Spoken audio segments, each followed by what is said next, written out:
Hiriyur by ಎಲೆಕ್ಷನ್ನತ್ತ ಮೈತ್ರಿ ನಾಯಕರು ತಮ್ಮ ಚಿತ್ತವನ್ನು ಕೇಂದ್ರೀಕರಿಸಿದ್ದಾರೆ. ಹಿರಿಯೂರು ಬೈ ಎಲೆಕ್ಷನ್ಗೆ ದಳಪತಿಗಳೇ ಅಖಾಡಕ್ಕೆ ಇಳಿಯಲಿದ್ದಾರೆ. ಅಂದರೆ ಜೆಡಿಎಸ್ ಪಕ್ಷದ ಅಭ್ಯರ್ಥಿಯೇ ಹಿರಿಯೂರು ಕ್ಷೇತ್ರದಲ್ಲಿ ಕ್ಯಾಂಡಿಡೇಟ್ ಆಗೋದು ಬಹುತೇಕ ಫಿಕ್ಸ್ ಅಂತ ಹೇಳಲಾಗ್ತಾ ಇದೆ. ಡಿ ಸುಧಾಕರ್ ಅವರ ನಿಧನದಿಂದ ತೆರವಾಗಿರ್ತಕ್ಕಂಥ ಕ್ಷೇತ್ರ ಹಿರಿಯೂರು.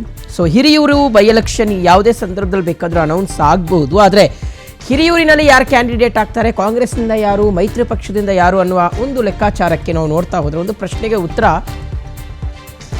ಸಿಗ್ತಾ ಇದೆ. ಸೊ ಒಂದೇನು ಅಂದರೆ ಈಗ ಹಿರಿಯೂರಿನಲ್ಲಿ ಮೈತ್ರಿ ಪಕ್ಷದಿಂದ JDS ಅಭ್ಯರ್ಥಿ ಆಗೋದರ ನಿಟ್ಟಿನಲ್ಲಿ ಲೆಕ್ಕಾಚಾರಗಳು ನಡೀತಾ ಇದೆ ಅನ್ನೋದು ಗೊತ್ತಾಗ್ತಾ ಇದೆ.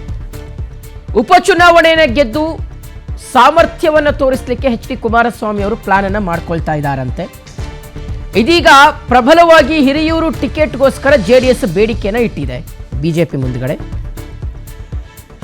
JDS ಸ್ಥಳೀಯ ನಾಯಕರ ಜೊತೆಗೆ ಸಭೆ ಮಾಡುವಂತಹ ಸಾಧ್ಯತೆ, ಹಾಗೆ ಟಿಕೆಟ್ ಅನ್ನ ಭರವಸೆಯನ್ನು ನೀಡಲಾಗಿದೆ ಅಂತ. ಅಂದ್ರೆ ನಾವೇ ಟಿಕೆಟ್ ತಗೋಬತ್ತೀವಿ ಅಂತ ಬಿಜೆಪಿ ಹೈಕಮಾಂಡ್ಗೆ ಅದನ್ನ ಮನವರಿಕೆ ಮಾಡಿಕೊಡುವ ಪ್ರಯತ್ನದಲ್ಲಿ ಕುಮಾರಸ್ವಾಮಿ ಅವರು ಇದ್ದಾರೆ. ಮತ್ತೊಂದೆಡೆ ಬಿಜೆಪಿಯಿಂದಲೂ ಸಹ ಹಿರಿಯೂರು ಬೈ ಎಲೆಕ್ಷನ್ಗೆ ಕಸರತ್ತು ಮುಂದುವರಿತಾ ಇದೆ. ಯಾಕೆ JDSಗೆ ಬಿಟ್ಕೊಡ್ಬೇಕು, ನಾವೇ ನಿಂತ್ಕೊಳ್ಳೋಣ ಅಂತ ಲೆಕ್ಕಾಚಾರ. ಬಿಜೆಪಿ ಅಭ್ಯರ್ಥಿಯನ್ನು ಕಣಕ್ಕಿಳಿಸೋದಕ್ಕೆ ಕೇಸರಿ ಪಾಳೆಯ ಸಿದ್ಧತೆಯನ್ನು ಮಾಡ್ಕೊಳ್ತಾ ಇದೆ ಅನ್ನೋದು ಗೊತ್ತಾಗ್ತಾ ಇದೆ. ಇದರಿಂದ ಮೈತ್ರಿ ನಾಯಕರಲ್ಲಿ ಹಾಗಾದ್ರೆ ಈ ಹಿರಿಯೂರು ಬೈ ಎಲೆಕ್ಷನ್ಗೆ ಸಂಬಂಧಪಟ್ಟಂತೆ ಏನಾದರೂ ಜಟಾಪಟಿ ಶುರುವಾಗುತ್ತಾ ಅನ್ನುವಂಥದ್ದು ತೀವ್ರ ಕುತೂಹಲಕ್ಕೆ ಕಾರಣ ಆಗ್ತಾ ಇರ್ತಕ್ಕಂಥ ವಿಚಾರ. ಕಳೆದ ಚುನಾವಣೆಯಲ್ಲಿ ಬಿಜೆಪಿ ವರ್ಚಸ್ಸನ್ನು ಹೆಚ್ಚಿಸಿಕೊಂಡಿತ್ತು. ಸೊ ಹಾಗಾಗಿ ಬಿಜೆಪಿ ಅಭ್ಯರ್ಥಿಯೇ ಇಳಿಲಿ ಇಲ್ಲಿ ಅಂತ JDS ಅಭ್ಯರ್ಥಿಗಿಂತ ಹೆಚ್ಚು ಮತವನ್ನು ಬಿಜೆಪಿ ಅಭ್ಯರ್ಥಿಯಲ್ಲಿ ಪಡ್ಕೊಂಡಿದ್ರು. ಸೆಕೆಂಡ್ ರನ್ನರ್ ಅಪ್ ಆಗಿದ್ರು ಅವರು. ಸೊ ಹಾಗಾಗಿ ಬಿಜೆಪಿ ಅಭ್ಯರ್ಥಿ ಗೆಲ್ಲಿ ಅಂತ. ಆದರೆ JDS ಏನು ಹೇಳ್ತಾ ಇದೆ ಅಂದರೆ, ಈಗ ಮೈತ್ರಿಯಲ್ಲಿ ನಾವು ಕಂಟೆಸ್ಟ್ ಮಾಡ್ತಾ ಇರೋದು, JDS ಆದರೆ ಏನು ಬಿಜೆಪಿ ಆದರೆ ಏನು, JDS ಅಭ್ಯರ್ಥಿನೇ ಇರಲಿ. ಲಾಸ್ಟ್ ಟೈಮ್ ಹೌದು ಬಿಜೆಪಿ ಅಭ್ಯರ್ಥಿನೇ ಹೆಚ್ಚು ಮತಗಳನ್ನು ಪಡ್ಕೊಂಡಿದ್ರು, ಸೆಕೆಂಡ್ ಪ್ಲೇಸಲ್ಲಿ ಅವರಿದ್ರು. ಆದರೆ ಈ ಸಲ ನಾವು ಕಣಕ್ಕಿಳಿದ್ರೆ JDS ಮತ್ತು ಬಿಜೆಪಿ ಎರಡೂ ಸೇರ್ಕೊಳ್ಬೋದಲ್ಲ ಅನ್ನುವ ಲೆಕ್ಕಾಚಾರದಲ್ಲಿ ಕುಮಾರಸ್ವಾಮಿ ಅವರು ಇದ್ದಾರೆ. ಆಮೇಲೆ ಒಂದು ಚರ್ಚೆ ಆಗ್ತಾ ಇದೆ ವೀಕ್ಷಕರೇ, ಅದು ನಿಜಕ್ಕೂ ಆಗುತ್ತೋ ಇಲ್ವೋ ಗೊತ್ತಿಲ್ಲ. ಆದರೆ ಆ ರೀತಿಯಾದಂಥ ಒಂದು ಮಾತಿದೆ. ಈಗ ಕೇಂದ್ರದಲ್ಲಿ ಸಂಪುಟ ಪುನರಚನೆ ಆದಮೇಲೆ ಕುಮಾರಸ್ವಾಮಿ ಅವರು ಕೇಂದ್ರದಿಂದ ಮತ್ತೆ ರಾಜ್ಯಕ್ಕೆ ವಾಪಸ್ ಆಗ್ತಾರೆ, ಕೇಂದ್ರ ಸಚಿವ ಸ್ಥಾನಕ್ಕೆ ರಾಜೀನಾಮೆ ಕೊಡ್ತಾರೆ, ವಾಪಸ್ಸಾಗಿ ಇಲ್ಲಿ ಹಿರಿಯೂರು ಕ್ಷೇತ್ರದಿಂದ ಕಂಟೆಸ್ಟ್ ಮಾಡ್ತಾರೆ ಅನ್ನುವ ಮಾತುಗಳಿದ್ದಾವೆ. ಆದರೆ ಇದು ಇನ್ನೂ ಕನ್ಫರ್ಮೇಷನ್ ಇಲ್ಲ. ಸೊ ನೋಡಬೇಕಾಗುತ್ತೆ ಯಾರು ಅಭ್ಯರ್ಥಿ ಆಗ್ತಾರೆ ಅನ್ನುವಂಥದ್ದು. ಓಕೆ, ಡೀಟೇಲ್ಸ್ ಕೊಡ್ತಾರೆ ನಮ್ಮ ಪ್ರತಿನಿಧಿ ಹನುಮಂತರಾಜು. ಈಗ ದೂರವಾಣಿ ಸಂಪರ್ಕದಲ್ಲಿ ಜಾಯ್ನ್ ಆಗ್ತಿದ್ದಾರೆ. ಹನುಮಂತರಾಜು, ಹಿರಿಯೂರು ಕ್ಷೇತ್ರಕ್ಕೆ ಸಂಬಂಧಪಟ್ಟಂತೆ ಮೈತ್ರಿ ನಾಯಕರಲ್ಲಿ ಆಲ್ರೆಡಿ ಚರ್ಚೆಗಳು ಶುರುವಾಗಿದೆ ಅಂತ, ಏನು ಲೆಕ್ಕಾಚಾರಗಳು ನಡೀತಾ ಇದೆ ಅಂತ ಹನುಮಂತರಾಜು?